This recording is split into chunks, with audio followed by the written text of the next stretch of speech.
It was better on TV anyway. Yeah, yeah. Honestly, It true. was good. You get Oh, to see everything. how could you be?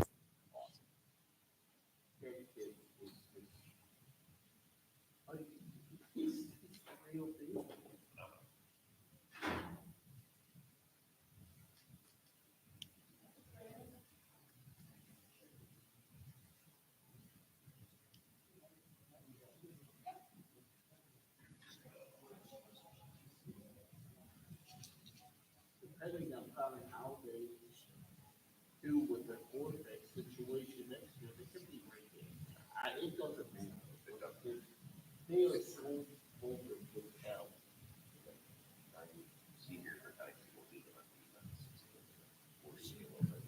So does Texas, and you open without that.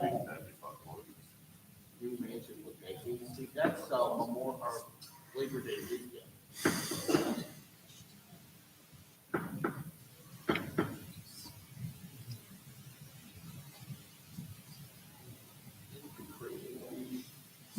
You'll be doing the same thing.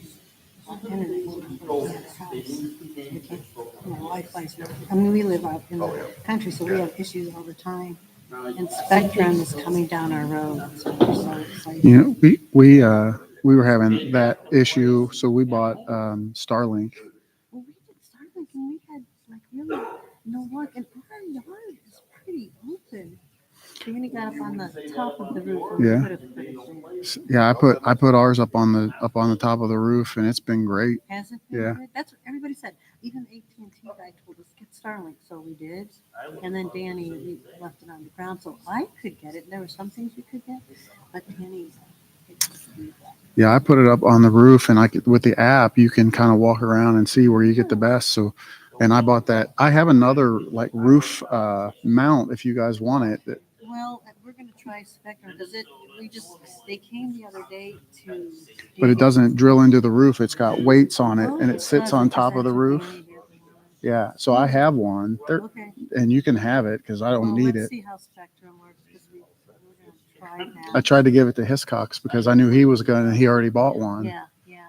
Well, everybody talked about how good it was, and probably Danny has like this much patience sometimes, and so I'd probably if you had some. And what I did is I got Did you install it yourself? yeah. And then I bought a second receiver and put it in. So I have one like right where it comes into the house, and then one in the kitchen, and it spreads the signal farther. So I'm thinking about maybe getting even another one because it'll just make it that much Do you faster. use it for your TV too? Mm-hmm. We use it for everything. What's your monthly bill? It's like $120 a month. Mm-hmm. Yeah, the satellite was like $500. The roof mount was, I don't know. I'd like to bring the meeting $75, to something order. like If we could stand for the pledge. I pledge allegiance to the flag of the United States of America, to the republic for which it stands, one nation, under God, indivisible, with liberty and justice for all. Beth, roll call, please.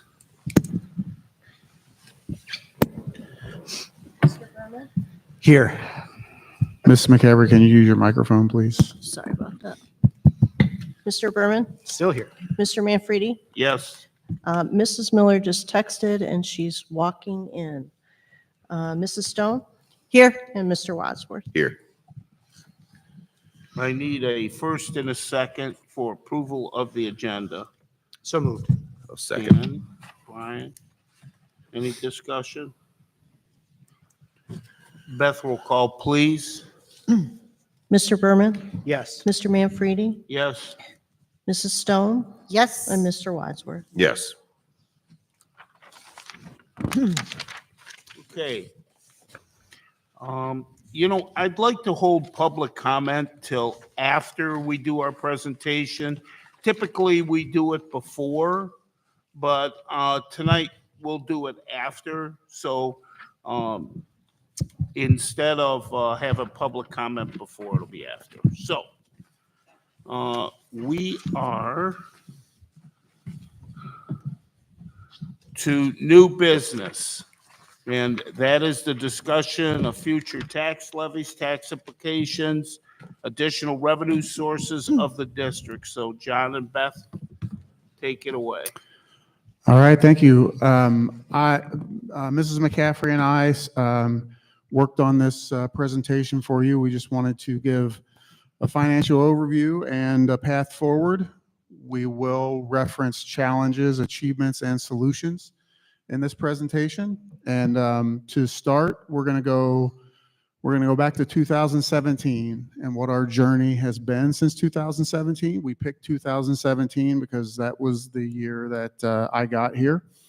And when I got here, Mrs. McCaffrey and I sat down. She asked me what my vision for instruction for the district was so that she could match the finances for the district with our vision for instruction so we could try to put the best instructional program together and make sure that we could afford that instructional program.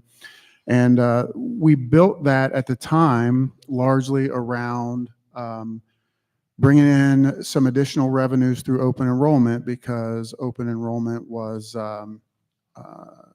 funded in such a way that if you could get extra students that you would see a benefit from it. So if you look at this chart, you'll be able to see that in 2017, we were actually losing more than we were gaining in terms of open enrollment. We were losing $468,000 a year because more kids were leaving us than were coming. So at that time, we started to make some strategic improvements to attract and retain students. We kind of revived the Prime Committee. We started to increase the hands-on learning aspect of what we were doing. We started to do more direct advertising to families, both in district and that were open enrolled out. And then in 2018, you can see we were still losing more than we were gaining, but we were kind of making some ground. In 2019, then we started actually gaining more than we were losing. We were gaining some momentum. At that point, our bond issue had passed. We knew that we were going to be building the new facility. There was a lot of excitement. And then in 2020, we started seeing significant increases. And in 2021, we were at about $660,000 more that we were bringing in than we were losing because of open enrollment. And so our business model was working well. I think we would have been great at the time. However, then in 2022, the state introduced a new funding formula. And that funding formula essentially eliminated the open enrollment incentive. So they didn't take the money away that we had gained through open enrollment, but they capped it at that. So we were not going to get any more additional funding due to open enrollment, which meant that every additional open enrollment we took, it was just going to kind of lessen the impact of that funding. At the same time that open enrollment formula was changed, vouchers started to take effect. And in the beginning, vouchers weren't affecting us as much. In 2022, we were only losing about 5 vouchers. And then in 2023, 6. And then that jumped up to 69 last year. And the effect of the thing that the vouchers, we've never been afraid of competition in the district. In fact, we enjoy competition. We believe in a meritocracy. We think that we should compete. The problem is that the vouchers only benefit if you choose to go to a private, a charter, or a non-public school. Families that were choosing to come to us from another public or even a private, we weren't seeing that same benefit. So we're not getting that amount of funding that people that go for the voucher are getting. So they're getting at the high school level about $8,500 a student for the voucher, whereas ours is just being calculated in like a regular enrollment. We're not getting that extra bump. So that hurt us in terms of we no longer see that benefit. So if you think of this in terms of the analogy of a game. So I say, here we are at Great Lakes Chiefs Stadium. We're getting ready to have this awesome contest. We're going to go out to our field and we're going to play this game. And it's going to be the Berkshire against whatever school wants to battle us in terms of fighting over vouchers. But the problem is the way the rules are applied. We're going to draw this big blue line down the middle because the privates, parochials, and charters, they only have to play on a 50-yard field because there's little to no regulations. There's no oversight. There's no standardized testing requirement. None of those things. But Berkshire and or all public schools, we're forced to compete on a 100-yard field because we do have all that oversight, all those regulations. So the problem is, we're put in this position to compete, but we have to play on the 100-yard field. They get to play on a 50-yard field. And then everyone wants to compare our score at the end of the game to act like that was some kind of a meaningful competition. And even so, we're still competing fairly well, even with that in mind. So just when people say, this is a choice, they're honoring parent choice when that choice becomes private. But if that choice is another public, then it's meaningless because we don't get the same effect that the privates get. So we're going to talk about some of our key financial challenges. The biggest of all was that the state decided to, blow up our business model when they took the open enrollment incentive away. So right off the bat, the open enrollment incentive is taken away.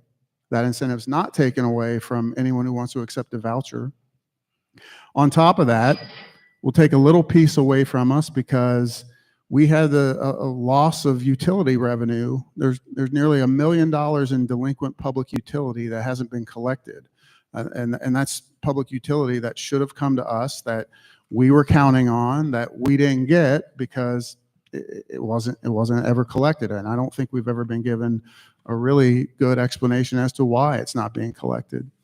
We'll take another little chunk away from the district because even though the privates, parochials, and charters get this voucher now, we still have to provide services to the privates, parochials, and charters.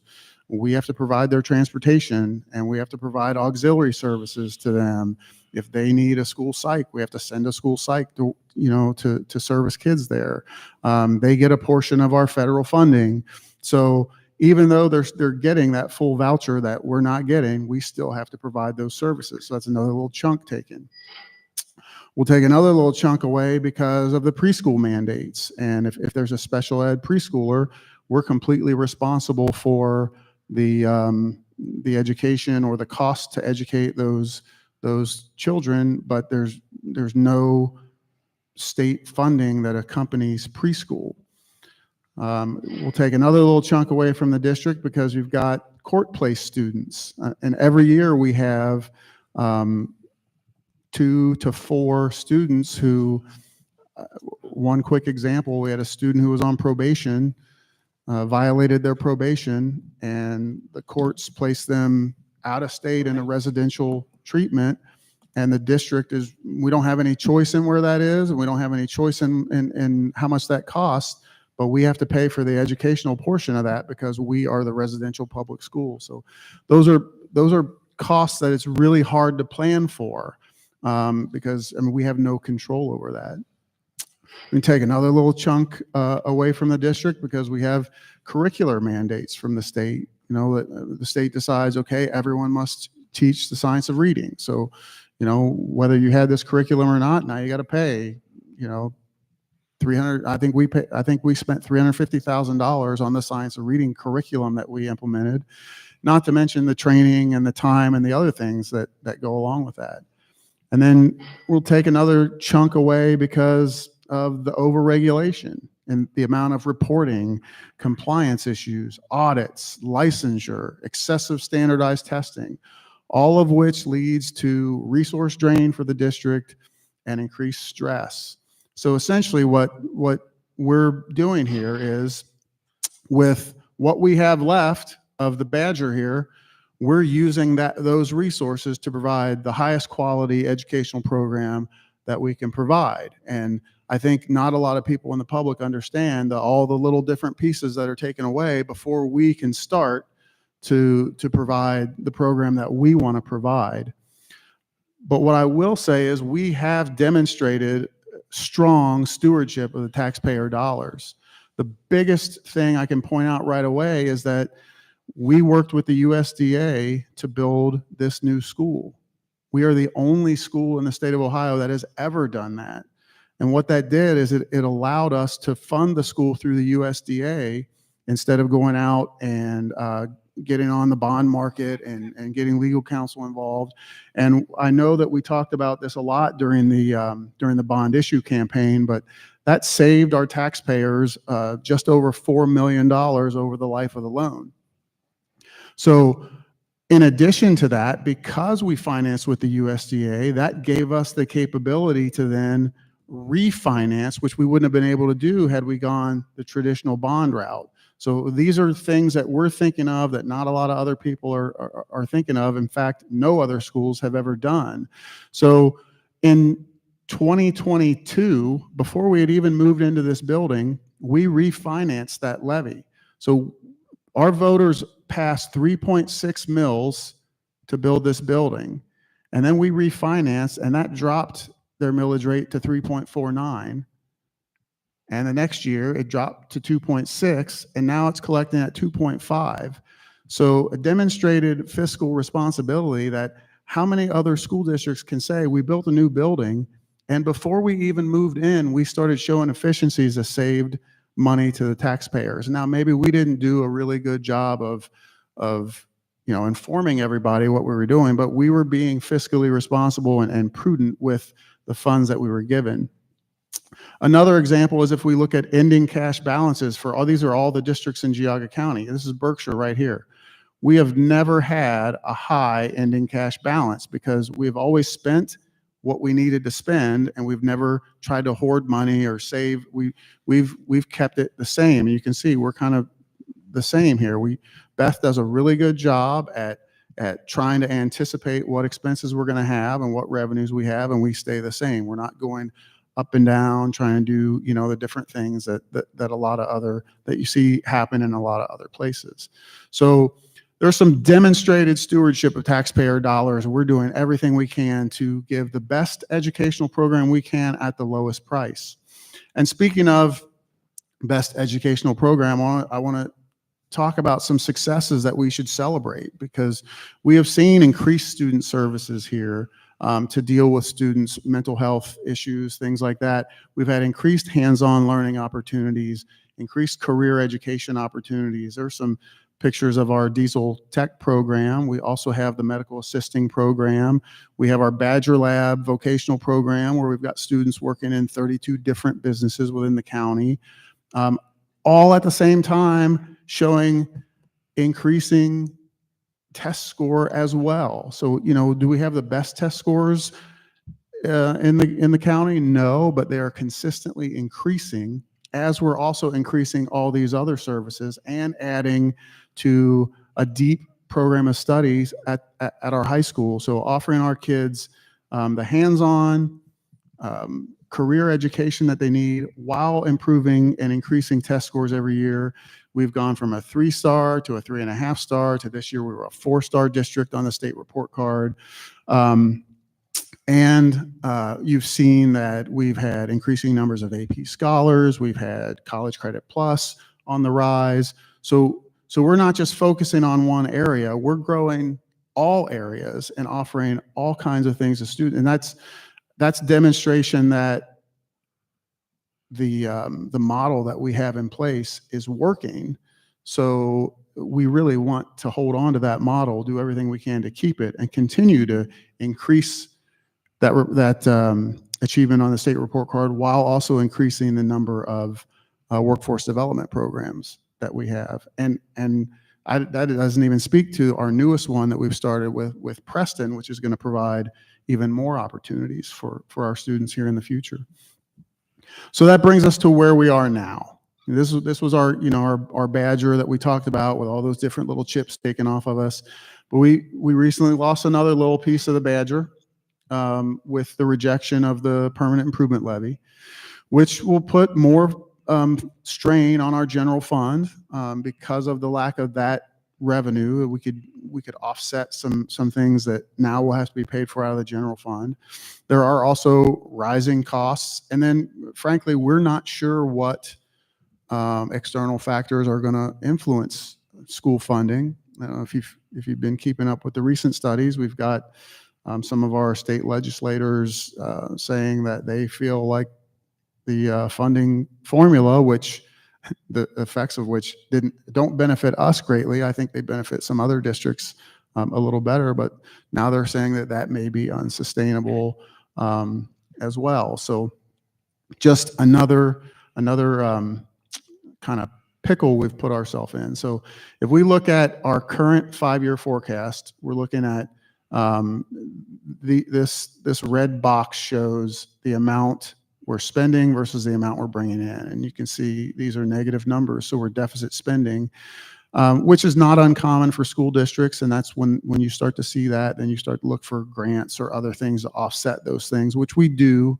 frequently. But the alarming number is now without that permanent improvement levy, we can't offset some of those costs of the general fund. So you see in years 4 and 5, we're looking at fund balances. So we can't have a general fund negative balance, because then we can't operate. So things will have to happen. Either we'll have to find some additional revenues, or we'll have to completely gut the model, which has shown great success for us, which is something we want to try to avoid if at all possible. When we start planning for the future, we'll talk to you about some revenue generating ideas or things that we have in the works that we're already doing. One is the new building that we're building out back for preschool. And some people might think, well, if you're in a financial strain, how can you afford to build a new building? Well, a few months ago when we were making this decision, we showed that the cost for no action was going to be over $1 million, because without that building, we're not going to be able to serve these different student populations that we have to serve. We have to outplace them in other programs, which is going to cost us over $1 million. To build that new facility for the first 10 years is going to be $981,000. And then after that, $691,000. So building the new facility and being able to educate those students here in-house without sending them out was going to save money. And then in addition to that, if we fully utilize that facility, we could bring in some additional revenues upward of $771,000 a year if we can fill all the spots. So that building is an investment in our future and will help us in the future. Another thing we've done is we've done a lot of grant writing. We brought on a grant writer this year who, and that's another thing people would say, well, why did you hire a person to write grants if you're in financial trouble? That person has brought in triple their salary in grants already. And we're just about halfway through the school year. And in the past, Beth and I were doing as many grants as we could while we were trying to do the other things we have to do, but we weren't able to focus on that. And so that focus on those grants really helps to kind of target those areas where we need to make up for some funding. So we're getting state, federal, and private grants, and then we get other donations in as well. But we're able to funnel that through one person who can make sure that we're focusing those efforts where they need to be focused. So as we plan for the future, here the only other ways to bring in revenue, aside from what we just talked about with the new building and the grants, are local property tax levies. I mean, the options that are available to us are operating funds, an operating levy, which is funding day-to-day operations like salaries, utilities, supplies, permanent improvement levy, which is restricted to capital improvements, emergency levies, which is a fixed dollar amount over a set period of time. Another type of levy is an income tax levy. It could be either earned income tax or traditional income. We currently do have a 1% earned income tax levy. which is beneficial to retirees and seniors because it's only taxed on earned income and retirement doesn't count in that. And the other benefit to an income tax levy is everyone participates, and it's based on your income level. So it's not like only property owners are paying for the schools. Everyone's paying, a little bit. The other option is an inside millage transfer, which occurs when a taxing authority, such as a school board, reallocates inside millage for one purpose, such as operating expenses, to another, such as a permanent improvement or debt services. So those are options that we have available to us for additional revenue. The options as we see it, when Beth and I sat down to see what we would need, if we were to run an operating levy, we would probably need to ask for about a 4.9 mil operating levy to get us out of this fund deficit that we're looking at in 5 years. If we were to ask for an additional income tax, it would be in the neighborhood of 0.5% additional earned income tax, which would generate a little bit less than the amount of 4.9 mils would generate in a levy.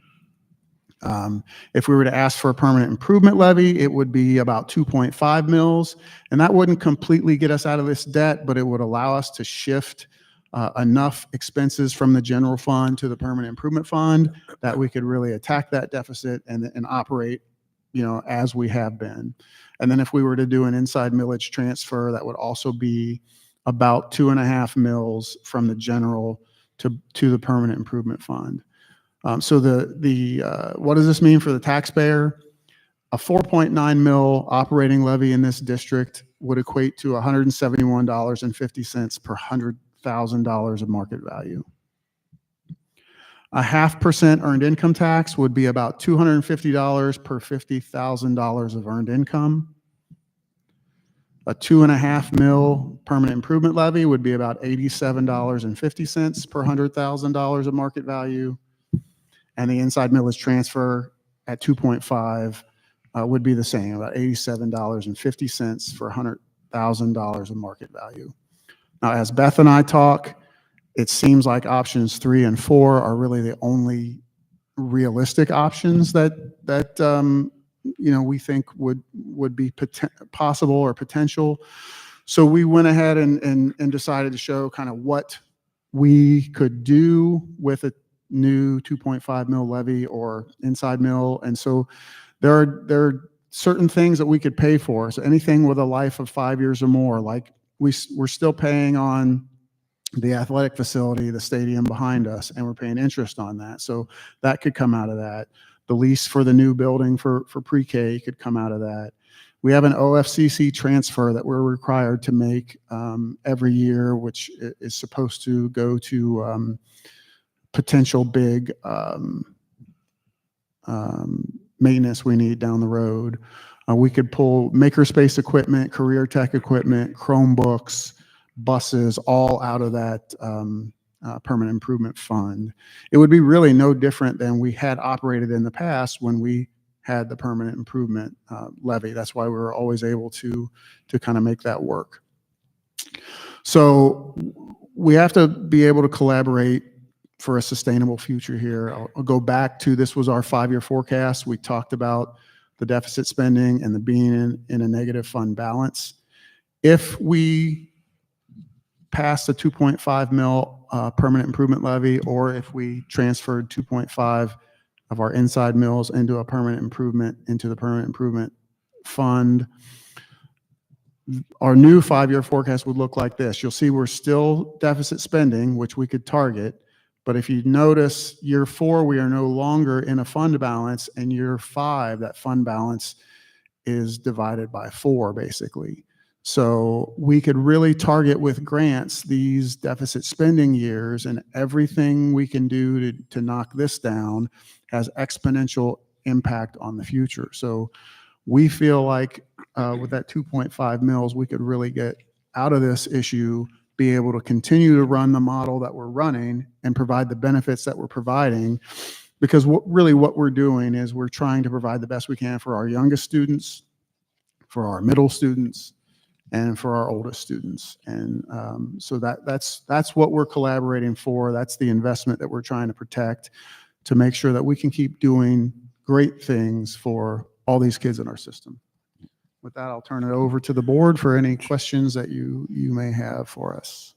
John, can you go back to the balance sheet for a second? Does that one include funds from the preschool? No, funds from the preschool, well, some. It includes some. Some funds from the preschool, but not a fully realized fund from the preschool. So yeah, so anything additional we can bring in from the preschool and from grants would knock that number down. Gotcha. How many mills was the PI levy that got voted down collecting for us? It was a 2.5 mil levy initially. It was collecting at under 1 mil, so a point, Beth, Yes, correct me. we don't know 0.8 what it would maybe? have collected at this year, but just under 1 mil. Just under one.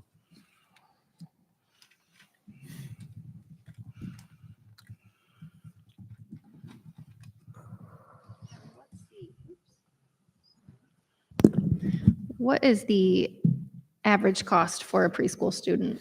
I know there's several different layers. Yep, there. preschool will vary depending on the severity of the disability. So if it's a non-disabled preschooler, we really don't pay for that. That's a tuition base, so parents pay tuition for that. But if we had to place a preschooler, it could be between $44,000 and $140,000, depending on the severity of the special need.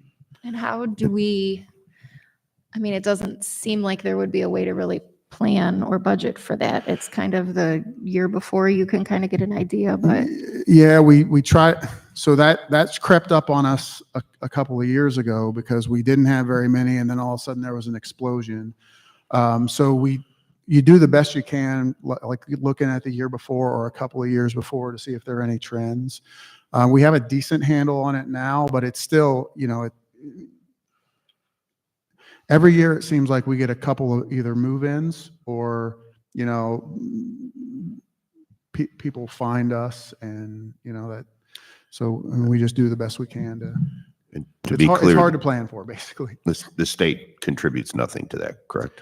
The state will contribute a little bit to the special needs preschoolers, but not, they don't fund it much at all. How does that impact going into the future, like these kids that are starting here in preschool? How does that impact us when they're in second grade and fifth grade? And Yeah, the longer we can have them, the better, Okay. because they can.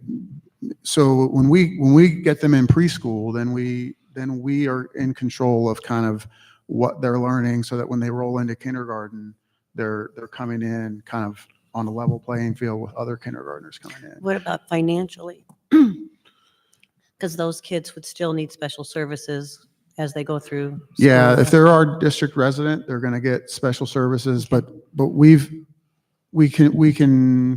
control that a little bit easier in K-12 because we have a bigger K-12 staff already, and we have those programs. We've been bringing our special needs programs in-house more and more, because the more we can do here, it's more efficient. We can run the programs more efficiently than if we send those out to outside programs. So we like to keep our kids here as much as we can. And then once you have so many, like once we were at the point where we had 8 or more, it just made more sense to have our staff run the program, because at that point you're sending out more than you're bringing in, and you're sending them. So would you say, from 2017, when you got here, till today, we send very few special needs kids outside the district unless they need really, really special services? Is that an accurate statement? Yeah, it's a very severe case or a court placement that puts them out of the district now. We do our best to not outplace students when we don't have to. So we built this since you've been here to be able to have our kids stay home. And the other thing about not transporting them away is that they're actually getting education right away instead of being in a van or in a bus being moved from here to there. The second part of that is our tech programs and the more vocational that we're doing. By offering those programs, our kids are in a van or bus less or not at all, and they're getting more substantial training or learning because we keep them at home. Yeah, it's easier for them to take the high school courses as well, because right now, our diesel program is at the old board office. Next year, it'll be at the ODOT facility across from Preston. So that's not very far away. They're able to get there and back and able to take more classes.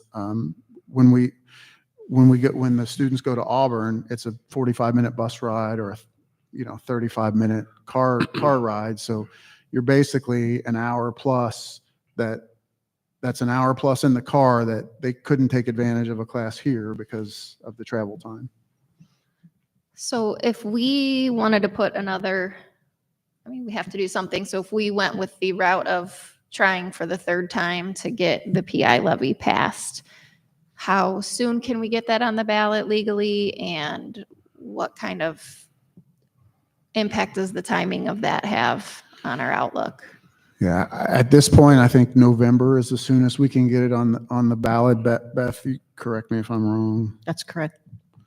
And so what that uncertainty, so there's the uncertainty of, is it going to pass? And then there's, if it passes in November, Beth, when would it start collecting if it passed in November? So if it passed in November, we would collect in 26. If it didn't pass, we would, and we kept trying, we wouldn't see anything till 27. So there's risk there, but if it did pass, that would be great. We would have to make some cuts, but they would be cuts that we could manage because we would collect again in 26. But if it didn't pass, it would put us in a position where we don't have a whole lot of choice but to start making significant cuts. And we do our best to save the classroom from any of that, but at a certain point, when you have to make up $4 million, it's going to touch that, eventually. Then on the other side, if the inside millage was used, how quickly do we get that? Or does that come about? So if you voted to have inside millage shifted, that would also take place in 26, but it would be a guaranteed thing. I think the scariest thing about our forecast right now, too, is with the legislature talking about potentially not funding the formula. That's another unknown that, we just don't know how to forecast for that, how to predict for that. You have new legislators coming in and they're saying that this formula that they stuck us with is not sustainable. So what does that mean? We don't know. It's just like with the public utility tax. We were counting on almost $1 million from the Orwell-Trumbull pipeline, and it just went away. And now it's, the valuations went away, and now we have this almost $1 million delinquency that, we've asked repeatedly, what's going on? And we're not getting answers from the county.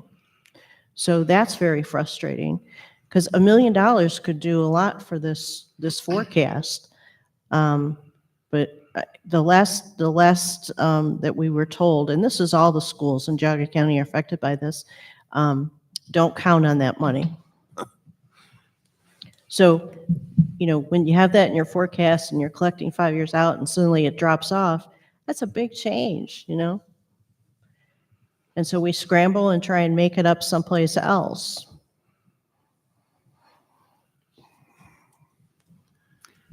how do we compare to other schools in the county as far as staff, administrator, teacher ratio?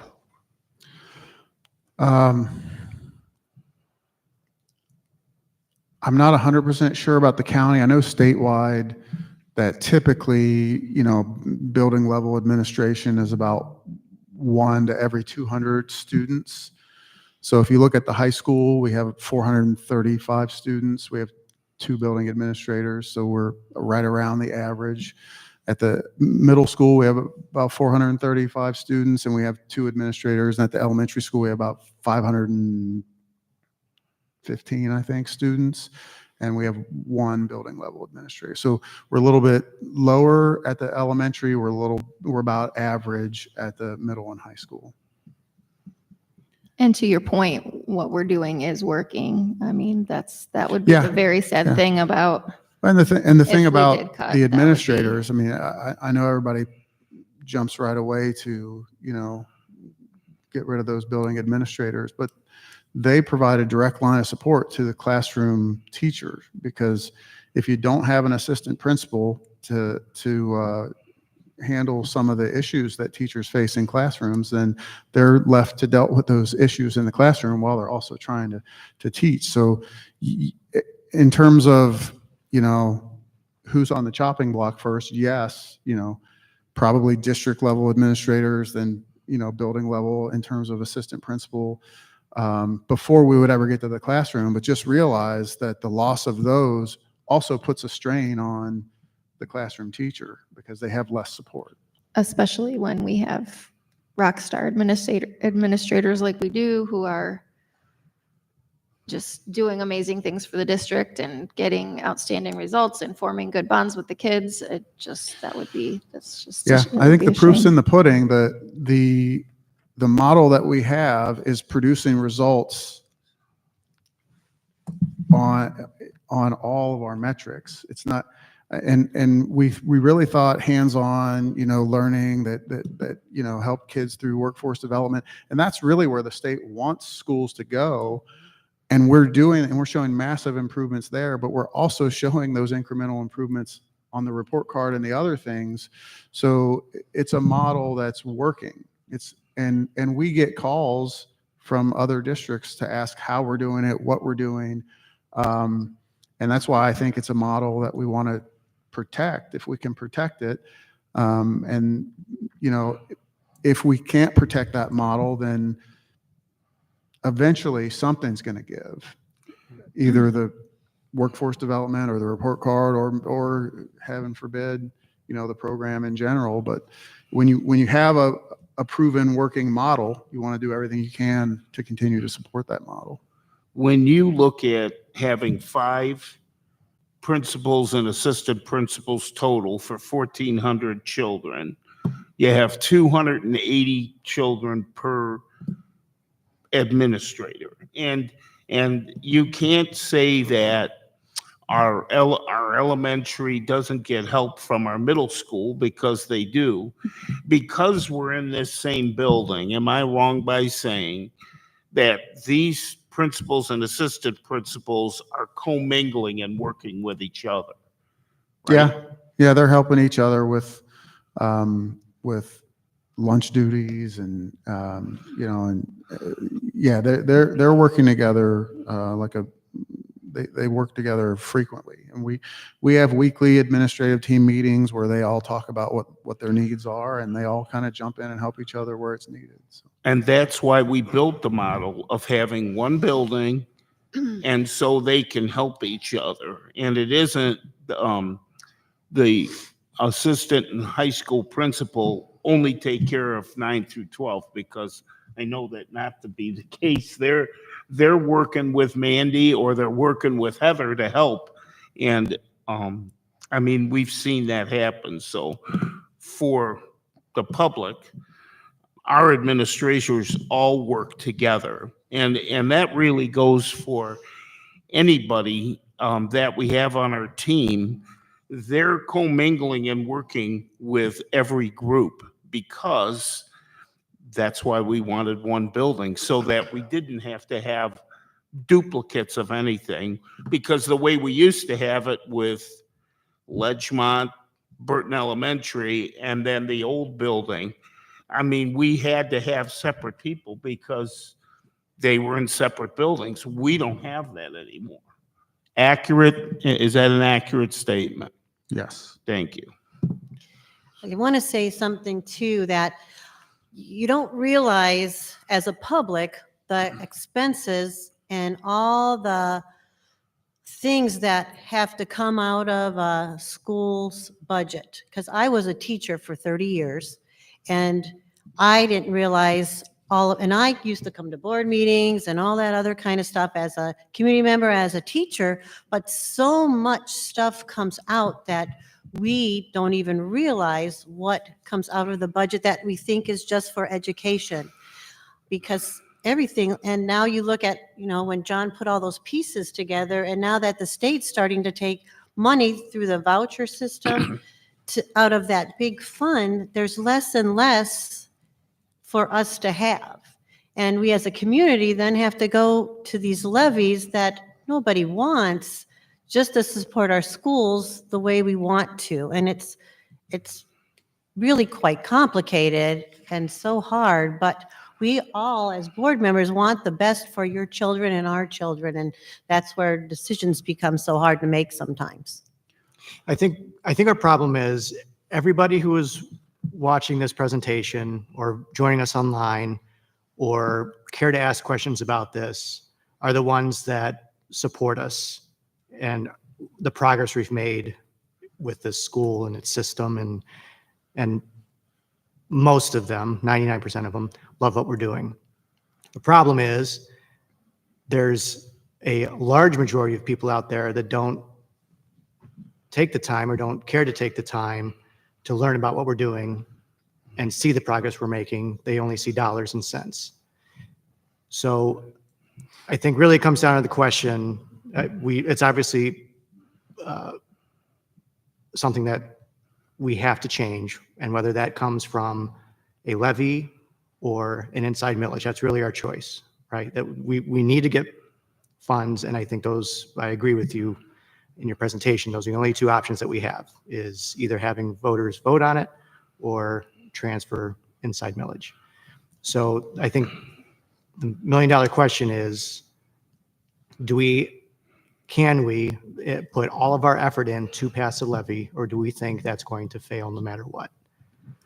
If we can't pass a renewal PI levy that was collecting at less than half of what we are now going to propose, even though I think the economy's turning and it's going to be a little easier out there, do we have what it takes with information and data and energy and time and campaigning and reach enough people to turn the tide to have a levy go through?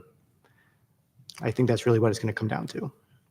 Yeah, I think it's really easy for people to make the claim that the school wastes money, but we are the most regulated entity that I mean, everything we do is audited, and you don't win Auditor of the State awards every year by wasting money or not being fiscally responsible. And that's the only thing I would point back to people who really don't know how we do things, but just assume that they know how revenues are given, or how things,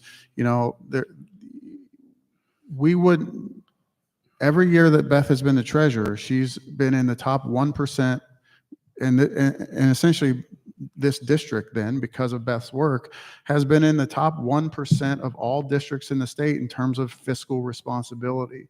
So if we're mismanaging things, then 99% of the state of Ohio's public school districts are really mismanaging things. Yeah, this to the public, this is not an easy decision for any of us, and we can't kick this can down the road.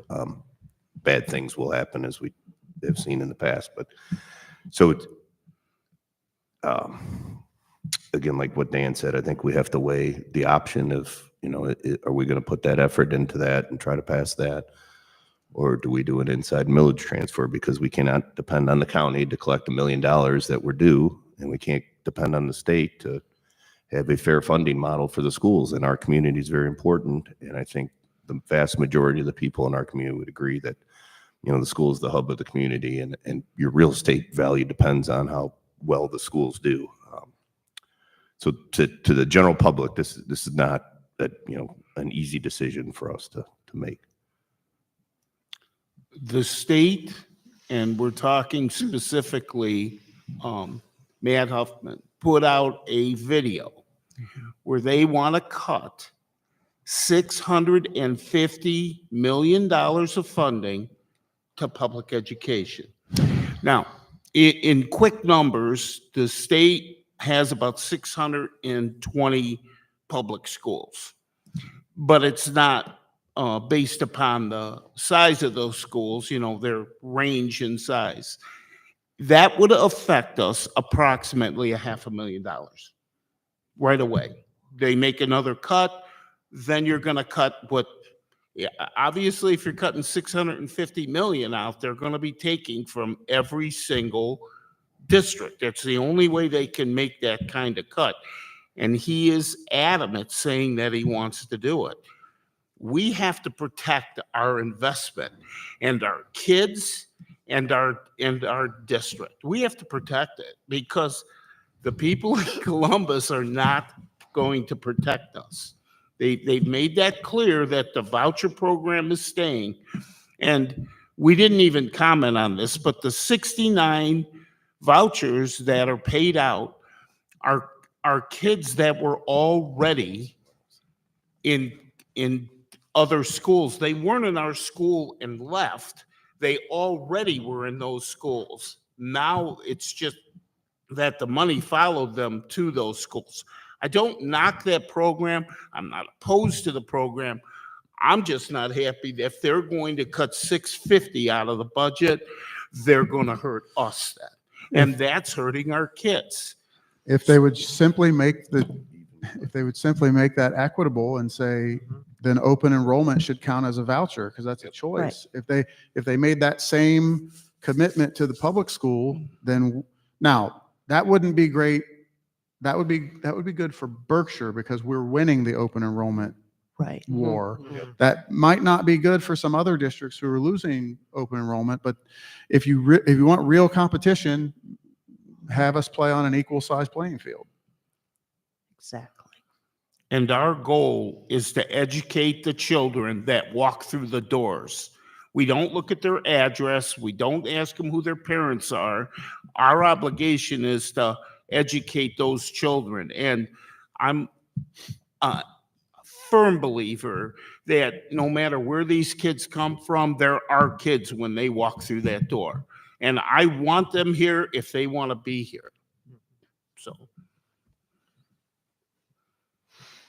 So what are next steps, Beth? Well, I don't know if you put off public comment, John. I don't know if you want to jump that Yeah, I to put that now off. or. This is the time if we're going to do it, unless we can continue to talk, obviously, even after public comments. Mhm. But I delayed, for those of you who weren't here, public participation usually happens at the beginning of the meeting. I chose to do it after we had our presentation. So if there's anyone that has any comments, questions, now's the time to ask you. Come up to the microphone, address the board. And all we ask is that, you're addressing us and asking the question, if you have any questions or comments.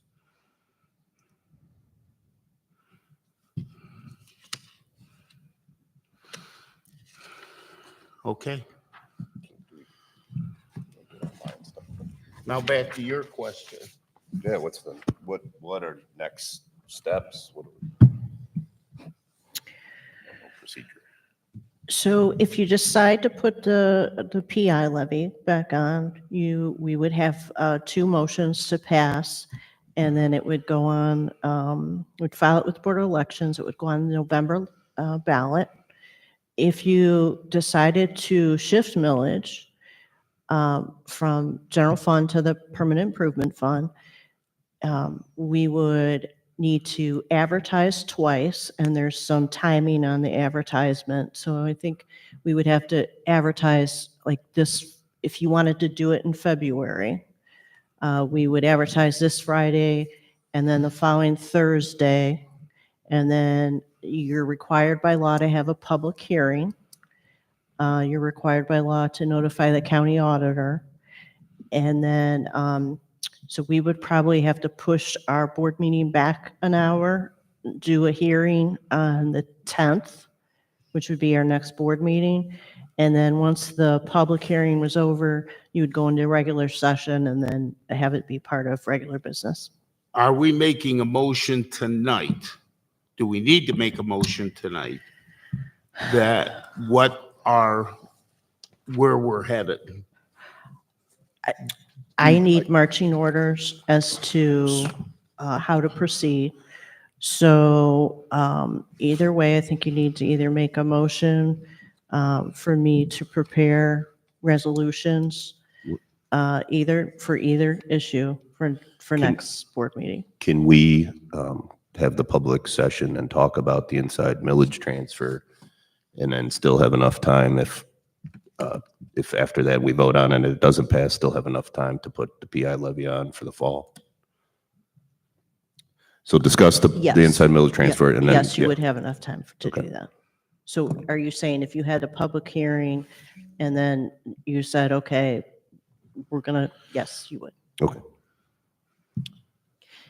So you're saying we're not going to make a motion tonight?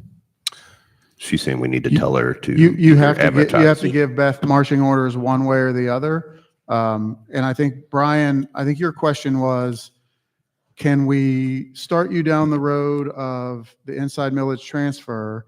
And then if after the hearing we decide we don't want to do that, do we still have time to make the resolution for the permanent improvement levy? Was that your question? Correct. Yeah. And so, yes, there is time for that.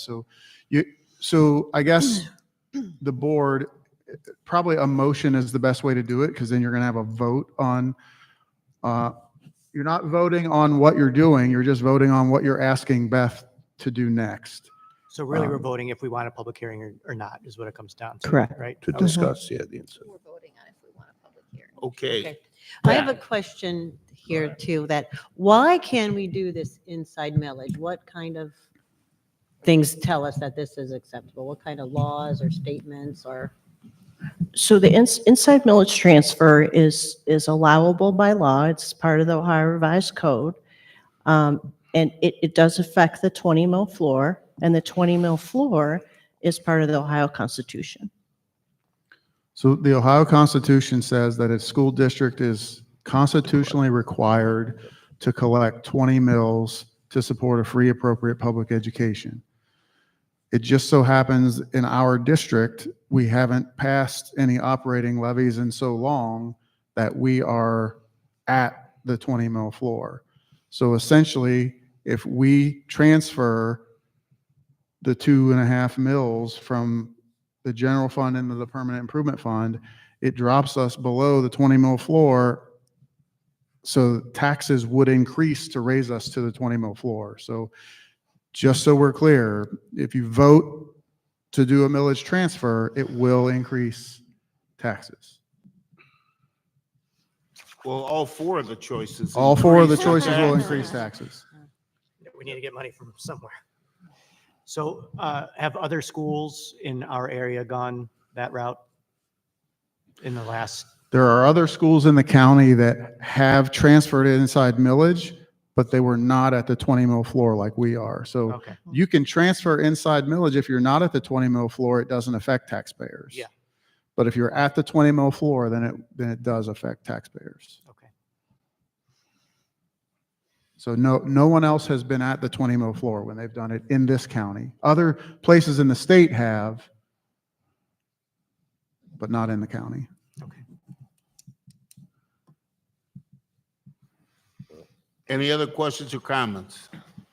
So when we have this public hearing, will we then be voting that night, or will we have time Probably- to digest the public comments. So and- the hearing cannot be part of a regular board meeting. So I think we would push back the regular board meeting till at least 7. Okay. And then hear from the public. And then I would have motions probably ready for all the different options. And then you would pass whatever going forward. It's not required to have the vote that same day. I mean, you could say, I want to wait till March. I mean, it all depends on how fast, how quickly you want to proceed. It's just a huge, it's a huge Mhm. decision that none of us want to be in this position. I mean, it's just an absolute shame that, the levy failed twice when it had been in place since 1989 and we were going along great. And it's just a beyond disappointing outcome. That being said, this is a very big decision on how we recoup that money. And so I guess we can decide that night, if we feel ready to take action or if we want to postpone it a few And- weeks. For clarity, Beth, I want to ask the question, and I know I've asked it before, but I want it publicly said. If there was a change in the way the state funded the schools, and I mean, I'm not saying they're going to fund it in a positive way and things go away, but if that did in fact happen, we are not obligated to collect that money, even if it passes. We can push it back and not collect it. Am I correct? Oh, correct. Yeah. Okay. So, I mean, I want to make that clear that we're talking about making this district solid like we always have. If you go back through all the board members that ever sat here, this district was always frugal and always was funded. I don't care how far back you go, we can name names back 30, 40 years. That was how this district operated. We still operate that way today. I mean, I could talk about Beth receiving the highest award in the state for being the best treasurer in the Northeast Ohio, voted on by her peers. So we know we're a frugal, well-operated district. That's how we operate. But we have to fund it so our kids get the education they deserve and we're not in the red. That's it. So, Beth, do you want us to vote tonight so that you could put a resolution together? Yes, so if you would like to hold a public hearing prior to our board meeting on February 10th, I just wrote up a quick motion. Motion to authorize the treasurer to take the necessary steps to hold a public hearing to potentially shift inside millage on February 10th, 2025 at 6 p.m. And for clarity purposes, when we're voting affirmative or not, we are not voting that we're passing it. We're voting so that you can gather the information, Do the advertisements and. the advertisement and the information. Is that correct? Correct. Okay. Um, Any other comments or questions by the board? Beth, read that one more time, please. A motion to authorize the treasurer to take the necessary steps to hold a public hearing to potentially shift inside millage on February 10th, 2025 at 6 p.m. at 14155 Clarendon Shore Road, the auditorium. So I'm moved. going to Oh, make go the ahead, John. motion. I'll second. JJ, Brian. Any comments? Roll call, Beth, please. Mrs. Stone? Yes. Mrs. Miller? Yes. Mr. Manfredi? Yes. Mr. Wadsworth? Yes. And Mr. Berman? Yes. Okay. Do we have any other topics we'd like to cover? All right, then I'm going to ask for a motion to adjourn. So moved. Brian, I'll second. Jody, Mr. Wadsworth? Yes. Mr. Berman? Yes. Mr. Manfredi, Yes. Mrs. Miller, Yes. Mrs. Stowe. Yes. Thank you for those of you who came out and endured this cold, brutal weather. Thank you for coming out tonight.